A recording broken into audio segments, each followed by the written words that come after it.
اعوذ باللہ من الشیطان الرجیم بسم اللہ الرحمن الرحیم۔ معزز سامعین و ناظرین، السلام علیکم ورحمۃ اللہ وبرکاتہ۔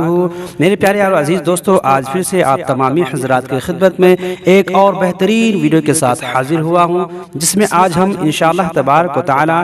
آپ کو دعا قبول ہونے کا وظیفہ بتائیں گے کہ دعا کیسے قبول ہوتی ہے، آپ کو کیا عمل کرنا ہے یا کون سا وظیفہ آپ کریں۔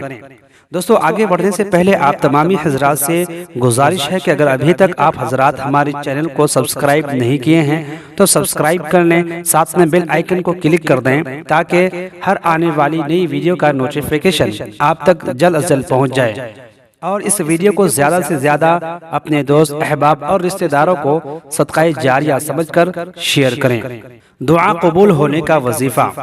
حضرت عبادہ بن صامت رضی اللہ تعالی عنہ نبی اکرم صلی اللہ علیہ وسلم سے روایت کرتے ہیں، آپ نے فرمایا، جو شخص رات بھر جاگ کر یہ کلمات پڑھے، لا الہ الا اللہ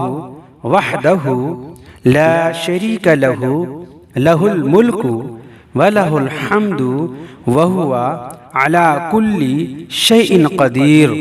سبحان اللہ والحمد للہ ولا الہ الا اللہ واللہ اکبر ولا حول ولا قوة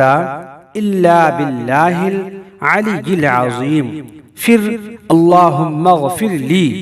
کہے تو اسے بخش دیا جاتا ہے،